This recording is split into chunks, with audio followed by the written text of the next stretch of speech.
క్రీస్తునాథుని యందు ప్రియా సహోదరి సహోదరులారా, పాస్కాయత్త కాల 5వ ఆదివార ధ్యానాంశానికి మీకు స్వాగతం. ఈరోజు మనము ఆలకించేటువంటి దివ్య గ్రంథ పఠనాలు మనకు ఎన్నెన్నో సందేశాలను అందజేస్తూ ఉన్నాయి. సువార్త పఠనము యోహాను సువార్త 8వ అధ్యాయము 1 నుండి 11 వరకు ఉన్న వచనాల నుండి తీసుకోబడింది.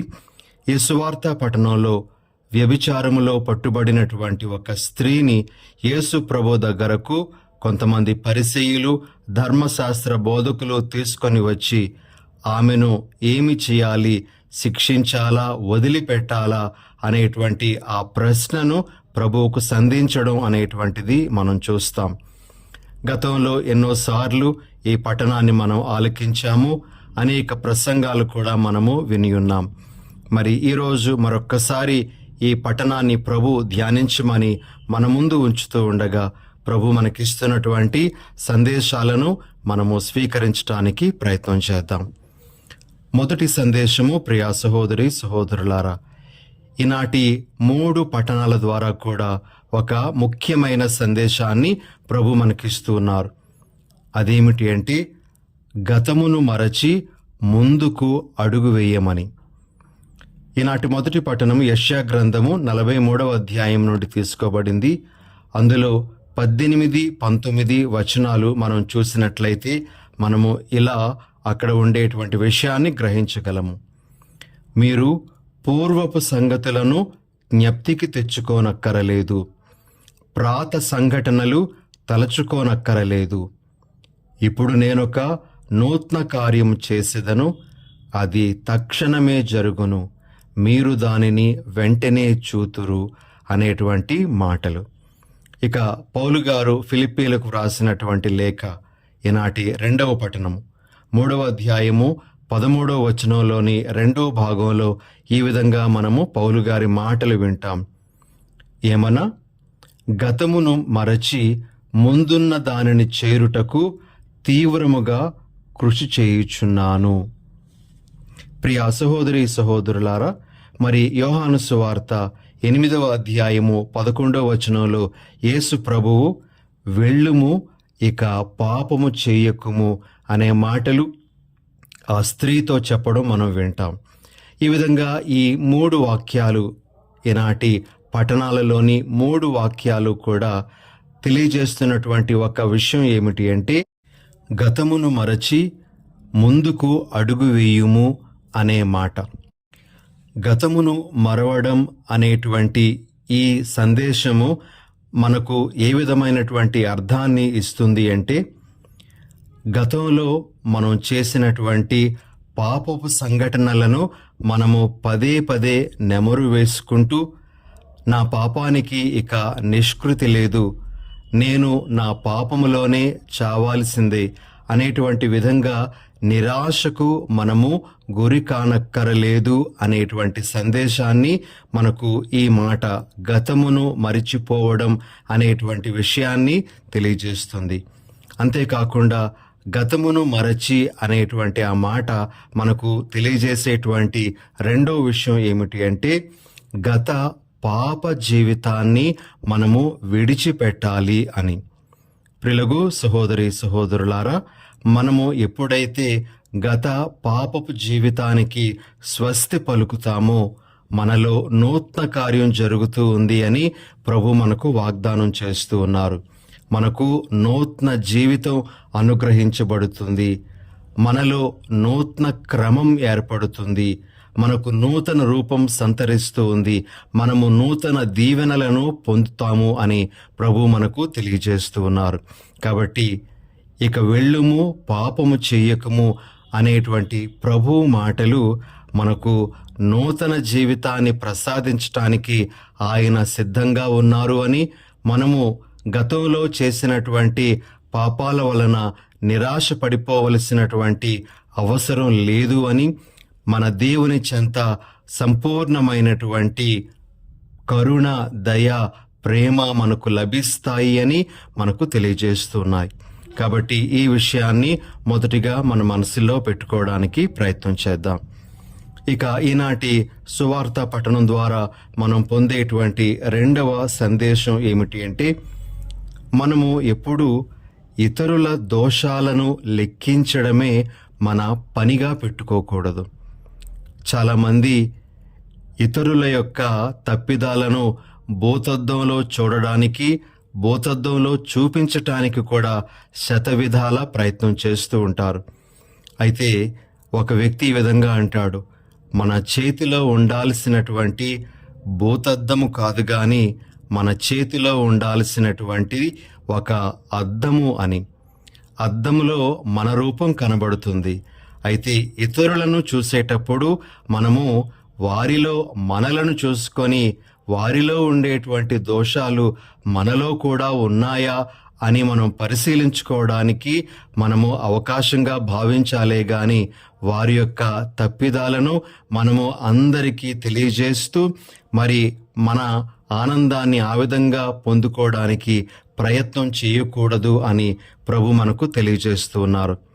ఈనాటి సువార్త పట్టణంలో యేసు ప్రభు దగ్గరకు పరిసయ్యులు, ధర్మశాస్త్ర బోధకులు ఒక స్త్రీని, వ్యభిచారంలో పట్టుబడినటువంటి స్త్రీని తీసుకొని వస్తూ ఉన్నారు.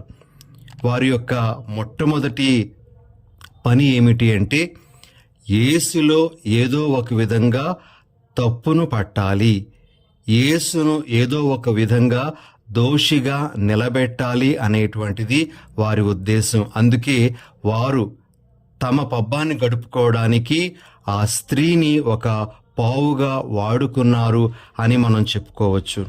అదేవిధంగా వ్యభిచారంలో పట్టుబడినటువంటి ఆ స్త్రీని అందరి ముందు అవమానపరుస్తూ ఆమె దోషాలను అందరికీ తెలిసేలా వ్రేలెత్తి చూపిస్తూ ప్రభు దగ్గరకు తీసుకొని వచ్చారు. ప్రియ సహోదరి సహోదరులారా, యేసు ప్రభు ఈ పనిని ఏమాత్రము హర్షించలేదు. ఇతరుల తప్పిదాలను వ్రేలెత్తి చూపడానికి ప్రయత్నం చేస్తే ప్రభువుకు అది ఎంతమాత్రము కూడాను ఇష్టపడదు. అందుకే ప్రభు ఒకానొక సందర్భంలో ఈ విధంగా అంటారు. మత్తయి సువార్త 7వ అధ్యాయము 3వ వచనం నుండి మనము ఈ మాటలు వింటాం. నీ కంటిలోని దూలమును గమనింపక నీ సోదరుని కంటిలోని నలుసును వ్రేలెత్తి చూపెదవేలా అని. ప్రియ సహోదరి సహోదరులారా, మన యొక్క దోషాలను, తప్పిదాలను మనం కప్పిపుచ్చుకొని ఇతరుల దోషాలను, తప్పిదాలను అందరికీ ప్రచారం చేయడానికి, అందరికీ ప్రదర్శించటానికి మనము ఉబలాట పడిపోతూ ఉంటాం. అలాంటి దృక్పథం మానుకోవాలి అని ప్రభు ఈరోజు మనకు తెలియజేస్తూ ఉన్నారు. అయితే ప్రభు ఈ కార్యంలో చాలా మట్టుకు విజయాన్ని సాధించినట్లుగానే మనం చూడొచ్చు. ఈ కథలోని చివరిన మరి ఆ పరిసయ్యులు, పెద్దవారు మొదలుకొని పిన్నవారు వరకు అందరూ ఆ రాళ్లను అక్కడే వదిలిపెట్టి వెళ్ళిపోయినట్లుగా మనం చూస్తూ ఉన్నాం. వారు యేసు ప్రభు వారికిచ్చినటువంటి ఆ సమాధానాన్ని బట్టి కానీ, వారికిచ్చినటువంటి సమయాన్ని బట్టి కానీ వారు తమను తాము బహుశా పరీక్షించుకున్నారేమో, తమ హృదయాన్ని, తమ యొక్క జీవితాన్ని పరిశీలించుకున్నారేమో.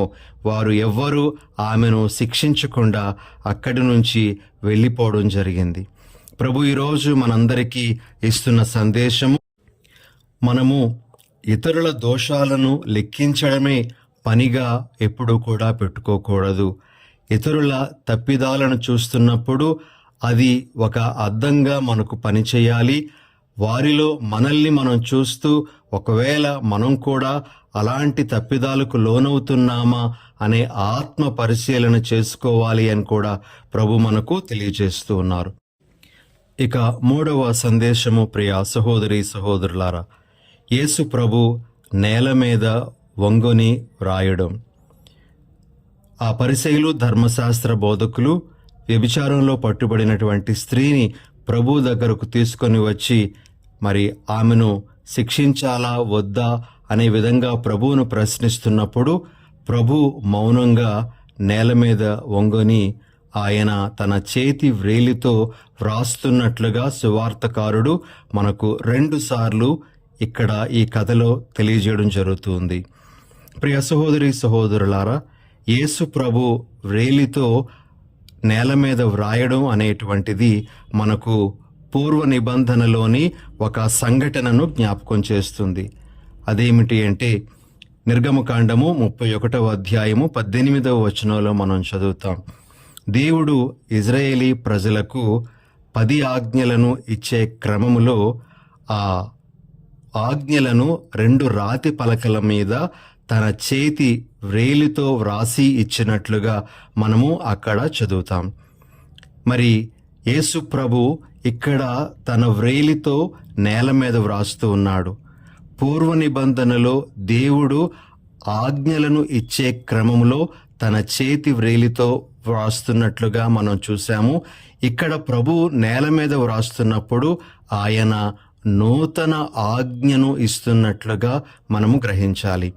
ఆ నూతన ఆజ్ఞే ప్రేమ ఆజ్ఞ. ప్రియ సహోదరి సహోదరులారా, ఇతరులను క్షమించడం, ఇతరులను అర్థం చేసుకోవడం, ఇతరులకు అవకాశం ఇవ్వడం, ఇతరులు మారు మనసు పొందే విధంగా మన సహాయాన్ని అందించడం, ఇవన్నీ కూడాను ప్రభు యొక్క ప్రేమాజ్ఞలో పొందుపరచబడినటువంటి అంశాలుగా మనము ప్రభు వంగని తన చేతి వ్రేలితో వ్రాస్తున్నప్పుడు గ్రహించాల్సినటువంటి విషయాలు. కాబట్టి ఇది ఒక ముఖ్యమైనటువంటి సందేశం. ప్రభు నేల మీద వ్రాయడం అనేటువంటిది ఆయన మన హృదిలో నూతన ఆజ్ఞను రాస్తూ ఉన్నారు. ఆ ఆజ్ఞను మనము శిరస వహించాలి అనేటువంటిది ప్రియ సహోదరి సహోదరులారా. ఇక ఆఖరి సందేశము ప్రభు ఈరోజు మనందరికీ ఇస్తున్నటువంటిది ఏమిటి అంటే, వెళ్ళుము, ఇక పాపము చేయుకుము. ఈ మాటల ద్వారా ప్రభు మనందరికీ తెలియజేస్తున్న సందేశం ఏమిటి అంటే, ఆయన మనలను శిక్షించటానికి సిద్ధంగా ఉన్నవారు కాదు గాని మనలను సరిదిద్దడానికి సిద్ధంగా ఉన్నవారు. ఆయన మనలను మంచి మార్గంలో నడిపించటానికి సిద్ధంగా ఉన్నవారే గాని మనము నాశనమైపోవాలని కోరుకునేటువంటి వారు కాదు. కాబట్టి వెళ్ళుము, ఇక పాపము చెయ్యకుము అనేటువంటి మాట ఈరోజు మనందరికీ కూడా మనం వర్తింపు చేసుకోవాలి. మనలో ఏ ఏ పాపాలు ఉన్నాయో మనకి మాత్రమే తెలుసు, ఆ దేవునికి తెలుసు.